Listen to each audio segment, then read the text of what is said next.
രണ്ട് ഭൂരിപക്ഷം കൃത്യം പ്രായോഗികമാകുന്ന ഘട്ടത്തിൽ ഭേദഗതികൾ നിരവധി കൊണ്ടുവരും.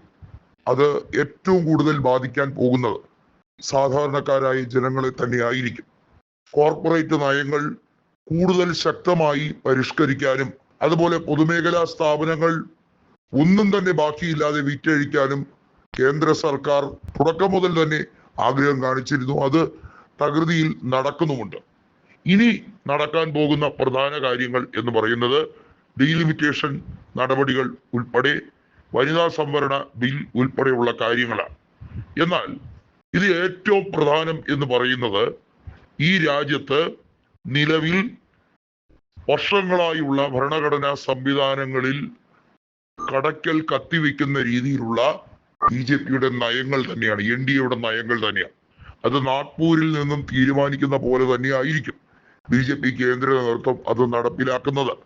നിലവിലെ ഈ മുന്നണി സംവിധാനം, അതായത് BJP-ക്ക് അധികമായി കിട്ടുന്ന MP-മാർ, നമുക്കറിയാം ലോക്സഭാ തിരഞ്ഞെടുപ്പിന് ശേഷം മമതയുടെ വിമത MP-മാർ അവർ BJP-യുമായി സഖ്യം ചേരാൻ ആഗ്രഹിക്കുന്നു. അതുപോലെ തന്നെ സ്റ്റാലിന്റെ DMK BJP-യുമായി അടുക്കാൻ തുടങ്ങിയിരിക്കുന്നു. ഇത്തരത്തിൽ BJP-യുടെ അംഗബലം എപ്പോഴാണോ ലോക്സഭയിൽ 352 ആവുക, 2/3 ഭൂരിപക്ഷം നേടിയെടുക്കുക, ആ സമയത്ത് BJP തനിക്കുണം കാണിക്കാൻ ഇരിക്കുകയാണ്. നമുക്കറിയാം ലോക്സഭാ തെരഞ്ഞെടുപ്പിൽ അവർക്ക് നിരാശാജനകമായി 240-ൽ ഒതുങ്ങി കേവല ഭൂരിപക്ഷം പോലും നഷ്ടപ്പെട്ട സ്ഥിതിഗതി ഉണ്ടായപ്പോൾ അത് തെല്ലൊന്നുമല്ല നരേന്ദ്രമോദിയെ അസ്വസ്ഥപ്പെടുത്തിയത്. തുടർന്ന് തെരഞ്ഞെടുപ്പ് കമ്മീഷനെ ഉപയോഗിച്ച് ഒരു ഭാഗ്യ പരീക്ഷണത്തിന് നിൽക്കാതെ ജനഹിതത്തെ അട്ടിമറിക്കാൻ വേണ്ടി പല പദ്ധതികൾ അവലംബിച്ചു.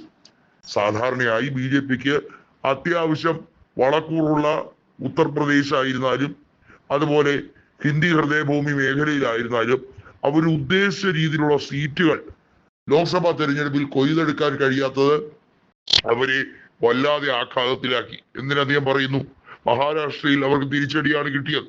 BJP 10-ന് താഴെ സീറ്റിലേക്ക് 2014-ന് ശേഷം ഉണ്ടായിട്ടേയില്ല. അത്തരത്തിൽ കണക്കെടുത്തപ്പോഴാണ് തെരഞ്ഞെടുപ്പ് കമ്മീഷനെ ഉപയോഗിച്ച് മഹാരാഷ്ട്രയിലും ബീഹാറിലും ഒക്കെ അട്ടിമറി നടത്തി മുഖ്യമന്ത്രിമാരെ നേടിയെടുത്തത്.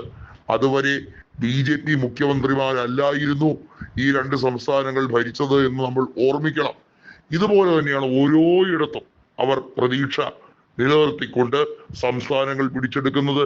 രാജ്യസഭയിൽ അട്ടിമറി നടത്താൻ കോഴപ്പണം ഉപയോഗിച്ച് വലിയ ട്വിസ്റ്റുകൾ നടത്തുന്നത്, ലോക്സഭയിലും അതേ രീതിയിലുള്ള പ്ലാൻ എക്സിക്യൂട്ട് ചെയ്യുന്നത്.